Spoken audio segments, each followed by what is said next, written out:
참 예수님, 오늘은 2018년 11월 3일 연중 제31주간 토요일 평일 미사입니다. 우선 복음 말씀 먼저 듣도록 하겠습니다. 루카가 전한 거룩한 복음입니다. 예수님께서 어느 안식일에 바리사이들의 지도자 가운데 한 사람의 집에 가시어 음식을 잡수실 때 일이다. 그들이 예수님을 지켜보고 있었다. 예수님께서는 초대받은 이들이 윗자리를 고르는 모습을 바라보시며 그들에게 비유를 말씀하셨다. 누가 너를 혼인잔치에 초대하거든 윗자리에 앉지 마라. 너보다 귀한 이가 초대를 받았을 경우 너와 그 사람을 초대한 이가 너에게 와서 이분에게 자리를 내드리게 할지도 모른다. 그러면 너는 부끄러워하며 끝자리로 물러앉게 될 것이다. 초대를 받거든 끝자리에 가서 앉아라. 그러면 너를 초대한 이가 너에게 와서 여보게 더 앞자리로 올라앉게 할 것이다. 그때 너는 함께 앉아있는 모든 사람 앞에서 영광스럽게 될 것이다. 누구든지 자신을 높이는 이는 낮아지고 자신을 낮추는 이는 높아질 것이다. 주님의 말씀입니다. 그리스도님 찬미합니다. 참 예수님, 오늘 복음은 요즘 상황에 딱 맞는 말씀을 하십니다. 요즘 대한민국은 맨 윗자리에 앉은 사람들의 갑질 때문에 힘없고 열심히 사는 국민들이 깊은 상처를 입습니다. 항공사 경영자들의 갑질은 대한민국 국민들을 분노하게 했습니다. 사람, 직원에게, 소중한 직원에게 뺨을 때리고 발로 차고 사람으로서는 할 수 없는 행동을, 그것도 자신에게 돈을 벌어주는 소중한 직원들에게 그렇게 함부로 하는 항공사 오너들의 갑질을 우리는 보고 분노했습니다. 또 요즘 컴퓨터 웹 하드 한국 미래기술의 회장이 직원들을 때리고 술을 토할 때까지 마시게 하였습니다. 또 살아있는 닭을 활로 쏘라고, 칼로 죽이라고 회사 직원에게 강요를 했습니다. 무슨 군인도 아니고 조폭도 아닌데 정말 이해할 수 없는 그러한 폭력을 직원들에게 휘둘렀습니다. 컴퓨터 회사 직원들이라면은 아름다운 단풍을 구경시켜줘도 시원찮을 판국에 폭력을 조장하는 어이없는 최고 경영자의 민낯을 요즘 11월 들어서 우리는 매일 보도를 통해서 보게 됩니다. 저는 개인적으로 제일 싫어하는 사람이 있는데 술자리에서 술 권하는 사람입니다. 물론 한두 잔 정도는 예의상 권할 수 있지만은 자기가 술이 세다고, 자기가 힘이 좋다고 이미 술 취한 사람인데 됐다고 했는데도 계속 마시고 강제로 먹이는 사람들, 이 사람들 정말 싫어합니다. 특히 여성에게 강제로 술 먹이는 사람, 특히 상사들인지 그 아래 직원들, 여성들 술 취한 모습 보고 싶어 해갖고 막 술 먹이는 모습은 참으로 우리가 경계해야 되는 나쁜 습관이라는 생각이 듭니다. 더욱이 한국 미래기술 회장은 자기 부인 얼굴을 알아볼 수 없을 정도로 때렸다고 합니다. 또 이 남자가 여자 때리는 것도 제가 참 싫어하는데 그 남편 하나 바라보고 모든 걸 버리고 따라 살겠다고 결혼까지 한 그 연약한 여인을 때리는 남편들 자격이 없죠. 더욱이 한술 더 떠서 불륜도 아닌데 불륜이라는 의심 하나로 부인도 때리고 또 이 아내가 대학 동창이라고 그래요. 동창인 대학 교수를 때리고 자기 동생도 동원해서 때리고 심지어 직원들까지 돌아가면서 수차례 폭력을 가하고 이 미래기술 이 회장은 그 대학 교수님한테 침을 뱉었다고 그래요. 얼굴에다가 가래침을 뱉었다고 그래요. 그리고 또 그걸 또 핥으라고까지. 이건 제가 보기에는 사람이 할 짓이 아닙니다.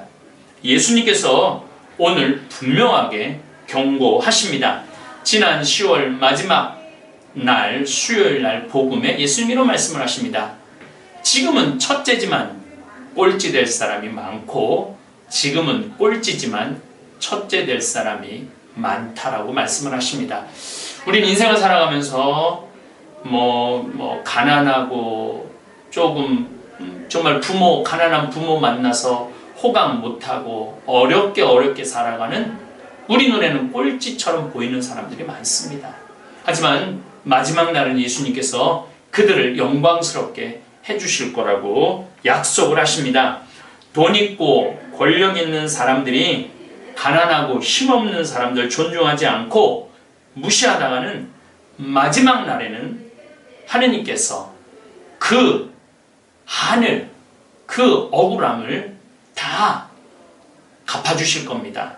그래서 그들이 아무리 살려달라고 용서해달라고 빌어도 꺼지지 않는 불 속으로 예수님께서는 던져버리겠다고 말씀을 하십니다.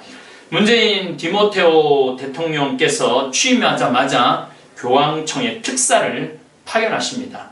특사로 광주 대교구장이신 김희중 대주교님이 성령 전 대사와 다녀오셨죠. 근데 저는 정말로 너무나 문재인 대통령의 인격에 대해서 한번 감동받은 것이 응접실에 김희중 대주교님을 모셨는데 그 응접실 보통 보면 한 자리가 있고 네 자리가 있는데 그 가운데 자리에 김희중 대주교님을 모시고 문재인 대통령은 그 옆자리에 앉는 모습을 보면서 요즘 문재인 대통령에 대해서 여러 말이 저는 너무너무 좋아하는 대통령입니다. 개인적으로는. 그런데 그런 모습을 보면서 정말 참 신앙인의 모습을 보여주고 있구나 이런 마음을 가집니다. 제 머릿속에 문재인 대통령의 겸손을 볼 수 있었습니다. 방송에서 나오는 돈 많고 권력으로 갑질하는 사람들도 있지만 사실 평범한 우리들도 갑질을 참 많이 합니다. 한 번은 제가 근사한 호텔에서 꽤나 부자인 교우가 식사 대접을 한다고 초대를 해서 갔는데 서빙하는 웨이터가 조금 실수를 했습니다. 근데 그분은 웨이터에게 제가 민망할 정도로 인격을 무시하고 면박을 했습니다.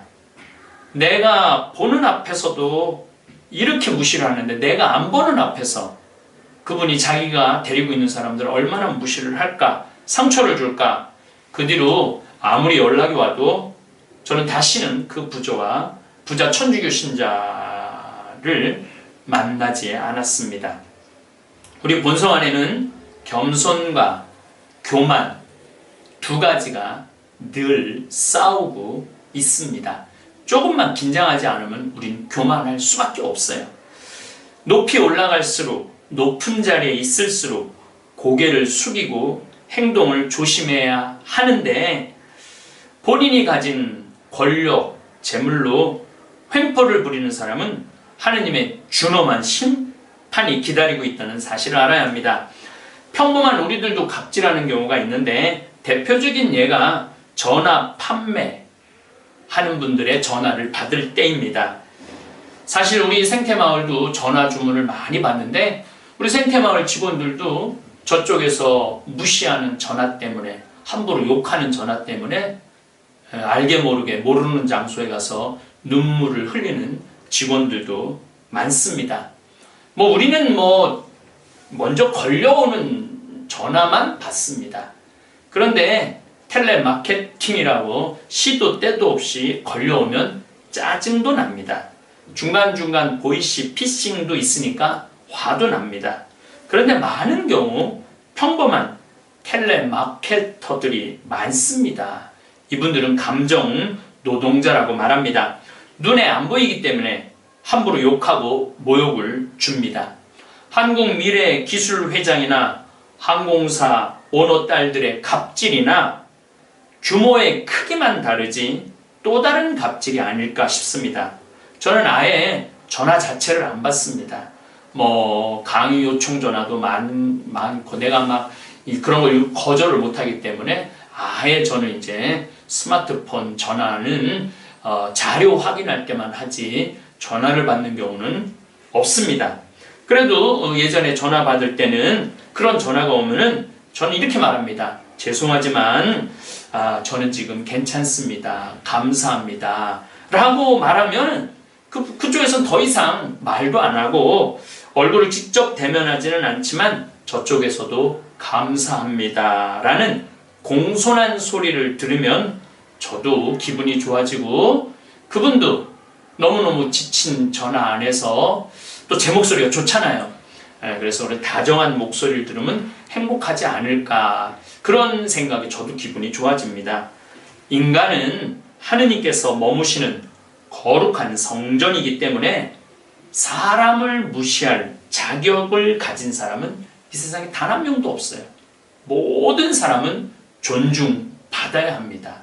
그리고 사랑받아야 합니다. 오늘 하루도 내가 만나는 사람에게 나보다 더 높은 자리를 양보하는 겸손한 신앙인이 되도록 노력합시다. 감사합니다.